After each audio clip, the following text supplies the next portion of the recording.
नमस्कार दोस्तों, मैं हूं दिनेश किवरा। स्वागत है आपका न्यूज टाइम एसटीएस न्यूज के इस लाइव अंक में।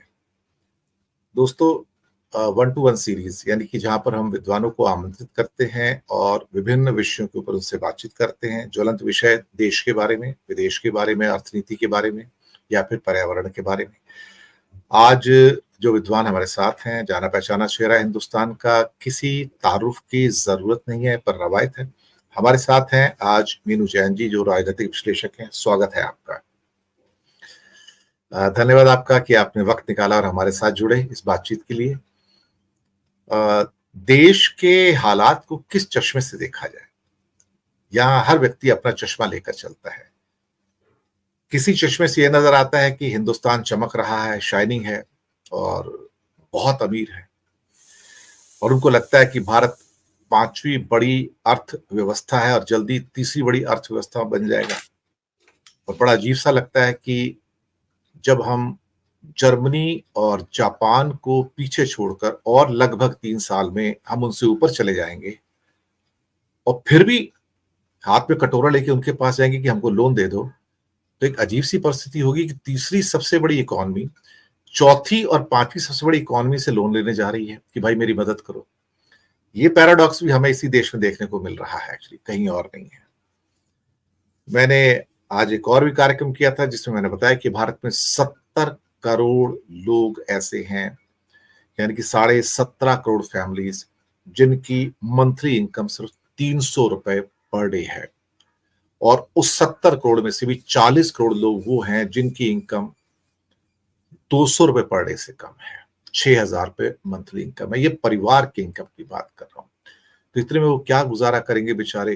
क्या अनाज खरीदेंगे, क्या दवाइयां, क्या दूध, क्या ट्रांसपोर्टेशन, क्या मोबाइल का खर्चा, और क्या बाकी खर्चे करेंगे? अल्टीमेटली हैंड टू माउथ की सिचुएशन है। जो उसके ऊपर के 30 करोड़ हैं, जो उससे थोड़े से बेहतर हैं, लेकिन उनकी हालत भी वही है कि अगर उनको मुफ्त का अनाज ना मिले तो शायद हो सकता है भूख से मर जाए।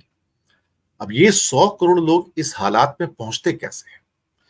दूसरी बात, हमारे समाज को रामधुन से ही फुर्सत नहीं है। मोदी जी कल एक फंक्शन में क्या कह बैठे ब्यूरोक्रेट्स को, एक नेशनल एकेडमी का उद्घाटन था नया, कि सभी ब्यूरोक्रेट्स को वैसे ही काम करना चाहिए जैसे कि राम राज्य होता है। समस्या पैदा होती है कि मोदी जी की खुद का चरित्र ऐसा है कि उनकी पूरी पार्टी सुबह से लेकर षड्यंत्र शाम तक षड्यंत्रों में लगी रहती है, और ऐसे षड्यंत्र जो झूठ और बाकी ठगी पर आधारित हैं। और उसके बाद जब वो दूसरों को आके राम राज्य की व्याख्या करें तो ऐसा लगता है कि शायद हम एक ऐसे वर्ड में आ गए जहां पर अनैतिकता, अमर्यादा, बेईमानी का वास है, और उसको ही राम राज्य के रूप में परोसा जा रहा है। मीनू जैन जी, पहले राजनीतिक हालात पे आते हैं। हालात काफी बुरे हैं, अपने अपना चश्मा है। कई लोगों को लगता है कि राम राज्य है, लेकिन इसी राम राज्य में 35 लाख से ज्यादा एफआईआर भी दर्ज होती है एक साल में। 4 लाख से ज्यादा उस प्रदेश में होती हैं जिसको उत्तर प्रदेश कहते हैं, जहां 3-3 देवलोक हैं। और फिर वहां पर 7,900 केस ऐसे भी हैं जो पोक्सो के हैं, बच्चियों के यौन शोषण के हैं। रजिस्टर्ड केसेस हैं, जो अनरजिस्टर्ड है वो तो खुदा जाने कितने हैं।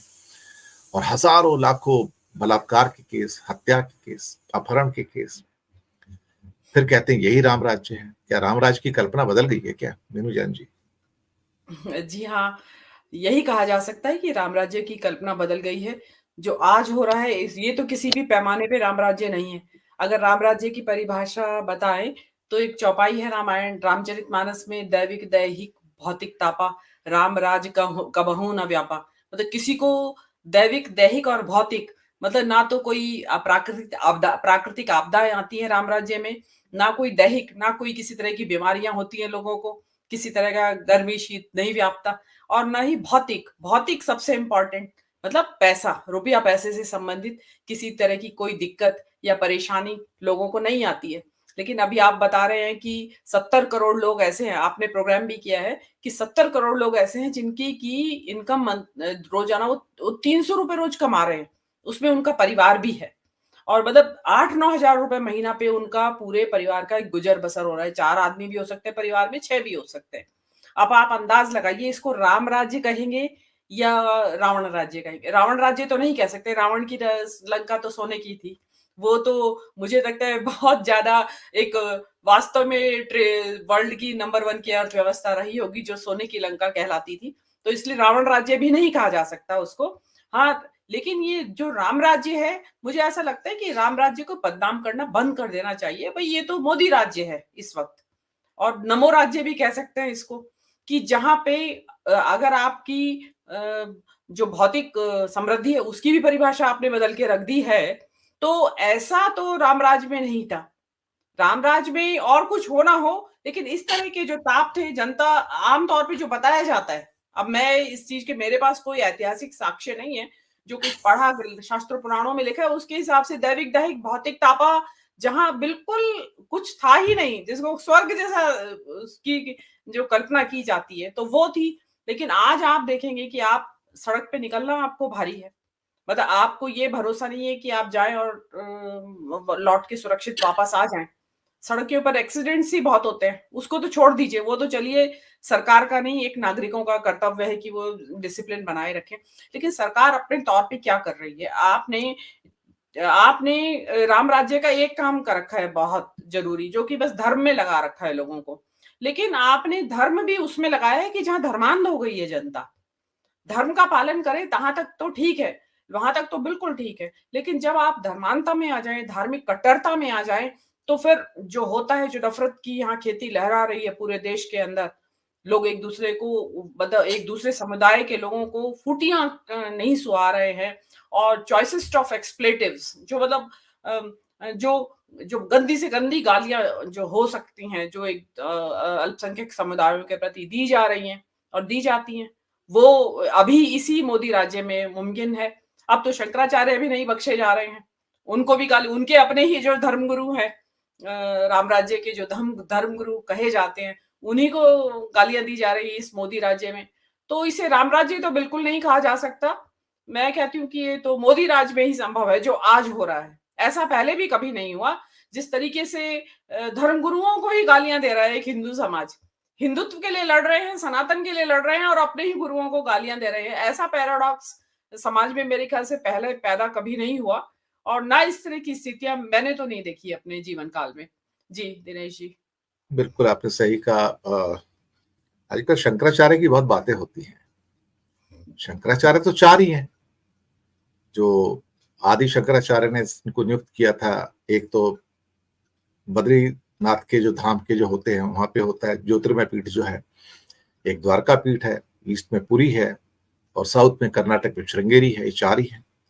लेकिन आरएसएस तो हर जगह अपनी व्यक्ति बिठाती है। उसने पांचवा शंकराचार्य पैदा कर लिया था वासुदेव को, कि ये उनका वो इनहेरिट कर रहा है, जो कि पुराने जो सरस्वती जी थे जिनकी मृत्यु हो गई थी, फिर बाद में अभिमुक्तेश्वरानंद जो आए थे वो उसके अंदर आए। फिर अभी तो मामला सुप्रीम कोर्ट तक चला गया था। तो इनको अपने अपने शंकराचार्य मिल जाते हैं, और उस शंकराचार्य को, नकली शंकराचार्य को, ये राम जन्मभूमि ट्रस्ट में बिठा देते हैं लोग। तो ये कहते हैं देखो हम कितना न्याय कर रहे हैं। एक्चुअली आरएसएस का, वीएचपी का इतना बड़ा पाखंड, धार्मिक पाखंड और आडंबर चल रहा है, मुझे लगता है ये राक्षसी प्रवृत्तियां जैसे होती है ना इंसान की, वो हर जगह है। जो दल गांधी जी के संस्थान पर आरएसएस का व्यक्ति बिठा सकता हो, आप सोच सकते हैं कि इनकी मानसिकता क्या है। अल्टीमेटली विभत्स मानसिकता है, राक्षसी मानसिकता है देखा जाए, दक्षिणपंथी, और देश को एक किस्म से एक फासिस्ट राज्य में कन्वर्ट करने की इनकी मानसिकता है। इनका धर्म से कुछ नहीं लेना, ये तो अधर्मी और पापी लोग हैं। मीनू जान जी।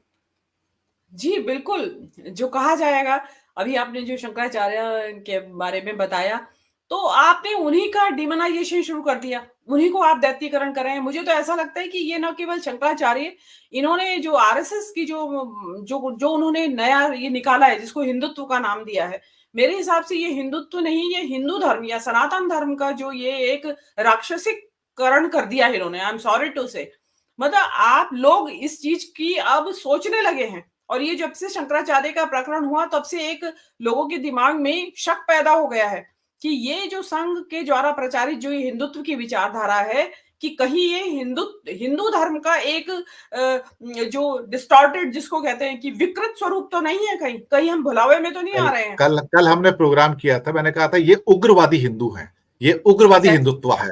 बिल्कुल, इसको बिल्कुल। मैंने नया 80-20 की पदवी दी है। ये वो 80-20 नहीं है हिंदू मुसलमान, ये हिंदुओं के अंदर ही 80-20, यानी कि उदार हिंदू वर्सेस उग्र हिंदू। तो ये जी, उग्र हिंदू बिल्कुल। भी 20% हो गया है, और ये हुँ, उग्रवादी हिंदू है ये एक्चुअली। ये जी। हिंदुस्तान में एक नई शुरुआत है, तो अगली जो लड़ाई इस सदी में वो उदार हिंदू और उग्रवादी हिंदू के बीच में है, लेकिन यहाँ उदार हिंदू हार रहा है और उग्रवादी हिंदू जीत रहा है। जी, देखिए अभी तक हो रहा था दिनेश जी, मैं यहाँ से आपसे ये कहना चाहूँगी कि जो ये नया प्रकरण हुआ है राम मंदिर को लेके, इस राम मंदिर की जिस तरीके से अफ़रा-तफ़री में, हड़बड़ी में, बगैर सोचे-समझे, बगैर आगा-पीछा देखे, बगैर शास्त्रों को कंसल्ट किए, ना बेकार बगैर जो ज्ञाता लोग हैं इन चीज़ों के, शास्त्रज्ञ लोग हैं, शास्त्रियों से कंसल्ट किए बगैर, जिस तरीके से इसका मुहूर्त निकाला गया और जिस तरीके से इसकी प्राण प्रतिष्ठा करने वालों को चुना गया। उ उसके बाद जो बैकलैश आया शंकराचार्यों की तरफ से, उन्होंने इसमें बताया कि जो अब इसको दोहराने की ज़रूरत नहीं कि मंदिर का जो प्राण प्रतिष्ठा हो रही है, इसमें कितनी खामियाँ हैं। उससे एक बहुत ज़बरदस्त शुबहा लोगों के दिमाग में पैदा हुआ है कि ये हो क्या रहा है? उनका एक तरह एकाएक मोदी जी के बातचीत से विश्वास घट गया है कि भई कहीं और अगर इस बार इतनी बड़ी धर्म की बात में जो इतनी बड़ी अपनी मनमर्जी से चला रहा है व्यक्ति, तो ये तो और चीज़ों में भी हमें गुमराह कर रहा है।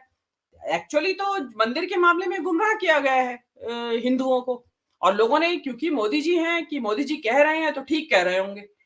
भरोसा इतना ज़बरदस्त था, लेकिन जो ये इससे जो ये घटनाक्रम आया है, मुझे ऐसा लगता है कि हिंदू धर्म जो है या जो सनातन धर्म है, इसके भले के लिए ये घटनाक्रम हुआ है।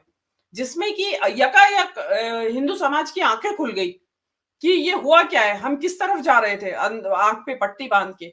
तो मैं ये कहती हूँ कि शायद शंकराचार्य इस धर्म की रक्षा के लिए वापस आए हैं और हो सकता है इसका फर्दर जो डिस्टॉर्शन है, ये जो इसको इसका जो विकार आ रहे हैं, इसके अंदर जो विकृतियाँ आ रही हैं, हो सकता है इसके बाद उस पे लगाम लगे क्योंकि मोदी जी ठिठकेंगे ज़रूर। ज़रूर इस बात को रुक के उनको विचार करना पड़ेगा और अपना कोर्स करेक्शन भी करना पड़ेगा। जिस रास्ते पे वो हिंदुत्व को ले जा रहे हैं, उसे बिल्कुल उनको रास्ते को सुधारना पड़ेगा, नहीं तो उसका खामियाज़ा वो 2024 में भुगतेंगे।